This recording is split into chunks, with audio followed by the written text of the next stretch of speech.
Hi, everyone. I'm Anna, a 33-year-old software developer who thought I'd marry into the perfect family. Spoiler alert, I couldn't have been more wrong. My mom, Janet, is my rock. She's the strongest person I know. She beat cancer while juggling 3 jobs just to put me through college. One of those jobs was cleaning houses, and I couldn't be prouder of her. Now, she runs her own small cleaning business, offering flexible jobs to women who need them. That's my mom, always turning her struggles into ways to help others. When I first met my mother-in-law, Victoria, at their sprawling mansion in Greenwich, I thought she was just a little particular. "Your mom must be so proud you've moved up in the world," Victoria said, flashing a polished smile. "Actually, she's my inspiration.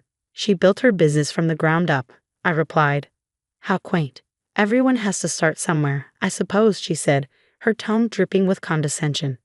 Though some of us were fortunate enough to start at the top, I should have recognized the red flags then. My husband James isn't like his mother. "Babe, don't let her get to you," he'd say after one of her cutting remarks.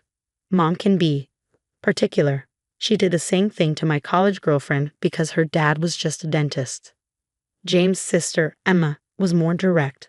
"Oh, that's just how she is about status," Emma told me over lunch. "Nothing's ever good enough." She made my best friend cry at my sweet 16 because her dress was off the rack. "Does she treat everyone like they're beneath her?" I asked. "Just wait for the family gatherings," Emma replied with a sigh. "That's when she really shines." Last Christmas, she made our cousin's wife serve drinks because she used to bartend in college. I vented to my mom about it over Sunday brunch. "Honey, some people are so empty inside, they need to make others feel small just to feel big," she said, her voice steady as ever. "I just want things to work out. James is great, and his dad, Robert, seems nice enough." "Robert's nice, but spineless," Emma said when I mentioned it the next day. "Mom controls everything. Parties, charities, their entire social circle. She even picks out his clothes and tells him who he can golf with." "How do you handle it?" I asked. "I moved 3 states away," Emma said, stirring her coffee nervously. "But now that you're here," she hesitated. "Just watch your back. Victoria has a way of making problems disappear. My last serious boyfriend, he got a dream job offer in Singapore after Mom decided he wasn't Miller material. I brushed it off, determined to focus on my new life with James. We were happy in our little bubble, but Victoria's perfect family parties were impossible to avoid. "James, sweetheart, the Memorial Day gathering is coming up," Victoria announced over dinner one evening. "Anna, dear, do try to dress appropriately this time. Those Target dresses you favor are better suited to casual outings." "My clothes are fine, Victoria," I replied firmly. "I dress professionally for my job at a major tech company. Of course they're fine for your usual circles, but we have standards to maintain. The Vanderbilts will be there, and you know how they talk." James squeezed my hand under the table, and I squeezed back, neither of us realizing how that gathering would change everything. "Just be yourself," my mom told me when I called her that night, tears in my eyes. "If she can't appreciate you, that's her loss. You're a successful woman with a good heart." If only I'd known then what Victoria had planned for that party. I was still trying to play nice, still hoping to be accepted into a family that looked so perfect on the outside. But sometimes the prettiest facades hide the ugliest truths. The Miller family's facade was about to crack wide open. The Memorial Day party was in full swing at their estate, with champagne flowing and guests mingling around the garden fountain. When Victoria approached me at the Memorial Day party, she carried something behind her back. Her smile was as polished as ever, but there was a glint of malice in her eyes. "Oh, Anna dear, I have just the thing for you," she said sweetly, drawing the attention of the nearby guests. Slowly, she revealed what she was holding. A stack of cleaning rags, neatly folded and tied with a ribbon, as if they were some sort of prize. The chatter around us died instantly. "Since your mother was so experienced in this area," she began, her voice dripping with mock sincerity, "I thought you might help ensure everything stays spotless during the party. It's in your blood after all." My hands trembled as I stared at her, barely able to process what I was hearing. "Excuse me?" "Well," she continued, unbothered by the growing tension, "your mother did spend years scrubbing toilets, didn't she? Even during her unfortunate medical situation. Such dedication to menial work is admirable." Before I could find my voice, James rushed over. Mom, what are you doing? Just trying to make Anna feel useful, darling, she said, her tone so saccharine it made my stomach churn. We all know she's more comfortable with domestic tasks. Emma appeared at my side, her face a mask of anger. You've gone too far, Mother. I'm simply acknowledging her heritage, Victoria replied with feigned innocence. Not everyone can be born into proper society. The words pierced through me like daggers, but I stood tall, my voice rising to match the fury in my chest. My mother beat cancer while keeping me in school, I said firmly. She built a successful business from nothing. What exactly have you built, Victoria? Victoria's smile faltered, replaced by a flash of fury. How dare you speak to me that way in my own home? She turned to James. Are you just going to stand there and let her insult me? Stop it, Mom. You're embarrassing yourself, James snapped. Robert. Victoria shrieked, turning to her husband, who was loitering nearby with a drink in hand. Come control your son.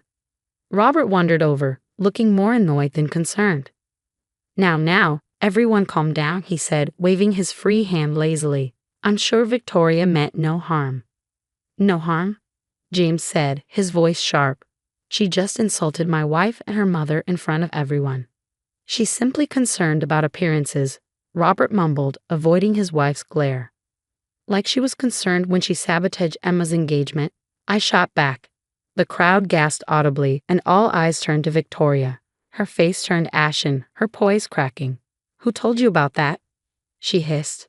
I did, Emma said, stepping forward. Her voice was calm, but her hands were clenched into fists. I told her everything about Thomas's mysterious job offer, about all your so-called interventions over the years. Victoria's composure shattered. Those decisions were for the good of this family.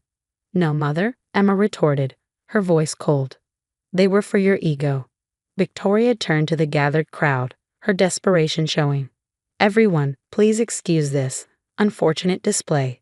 Some people simply don't understand our ways. Your ways? I laughed, unable to hold back anymore. You mean manipulation and cruelty. Victoria's face hardened, and she turned to a nearby staff member. Security, she barked, her voice sharp. Please escort my daughter-in-law out. She's clearly had too much champagne.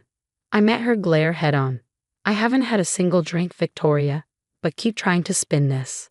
You've just shown everyone exactly who you are. James took my hand, his jaw tight with anger. We're leaving, he said, but this isn't over. Victoria's voice rose in panic. If you leave with her, don't bother coming back. Gladly, James replied, his voice steady. I choose my wife. As we turned to leave, Emma stepped forward. I'm done too, Mother. Enjoy your perfect little world, alone. We walked out together, leaving Victoria standing frozen, still clutching those ridiculous cleaning rags. Around her, the guests whispered, her carefully crafted image crumbling in front of the very people she had worked so hard to impress. But this was just the beginning. I didn't know it at the time, but Emma was sitting on information that would bring Victoria's entire empire crashing down. After the disastrous Memorial Day party, Emma invited us to her apartment. As soon as we sat down, she opened her laptop, her face a mix of determination and anger. Remember when I worked at Dad's company last summer? She said, clicking through folders. I found something interesting in the accounting records. What kind of records? I leaned in, my heart racing. Emma turned the screen toward us. Look at these transfers. Mom's been siphonning money from Dad's company through fake charity organizations she created. James's eyes widened as he stared at the numbers. $500,000. Where's it all going? Emma snorted. Designer clothes, secret spa trips, and get this, paying private investigators to dig up dirt on anyone who marries into the family. She hired private investigators? I asked, stunned. Oh, it gets worse. Remember my ex, Thomas? She paid his boss to offer him that job in Singapore. She wanted him gone because he wasn't Miller material. Before I could respond, my phone buzzed. A message from my boss popped up. We received an anonymous email claiming you stole proprietary code. My stomach dropped. You've got to be kidding me. She's trying to ruin my career now. Classic move, Emma said, pulling up more documents. She did the same thing to Dad's secretary last year when she thought the woman was getting too friendly with him. James was pacing the room, running his hands through his hair. We need to take this to Dad. Wait, I said, checking my phone again. A text from my mom appeared. Victoria's been posting horrible things about me online. Fake accounts calling me a gold digger who faked cancer for money. Emma's jaw tightened. She's been doing that for years. Look at this. She opened another folder filled with screenshots. Fake reviews tanking businesses, burner phones she uses to harass people, even anonymous complaints filed against family members. James pointed at a bank statement on the screen. She's draining Dad's retirement accounts for all of this. Before we could process the full scope of it, my mom called. Someone just contacted all my cleaning clients, telling them I'm under investigation for theft, she said, her voice trembling. That's it, Emma snapped, grabbing her keys. We're taking this to Michael. Michael was Dad's business partner, and he'd already been suspicious of Victoria's spending for months. He'll help us, Emma said confidently. These fake charities are using the company's tax ID numbers. It's all fraud. Just then, James's phone buzzed. Mom's trying to get Dad to make me sign a postnup, he said, reading the text aloud. Says she doesn't trust me with the family money. More like she doesn't want anyone digging into where the money's going, Emma said bitterly, closing her laptop. She's getting sloppy, but we need to be careful. Too late for careful, I set my voice steady. She's been destroying lives for years. It's time to end it. At Victoria's annual charity gala, our carefully constructed world began to crumble. The night started as usual, lavish decorations, expensive wine, and a crowd of socialites hanging on her every word. Victoria stood at the podium, accepting yet another award for her so-called philanthropic work, when Michael interrupted. I have some questions about the Miller Family Foundation's finances, he said, standing in the middle of the crowd. Victoria froze, her smile faltering. This isn't the time or place, Michael, she said sharply. Actually, it's the perfect place, he countered. Would you like to explain where the $500,000 went? The room went silent as Robert stepped forward, confusion etched across his face.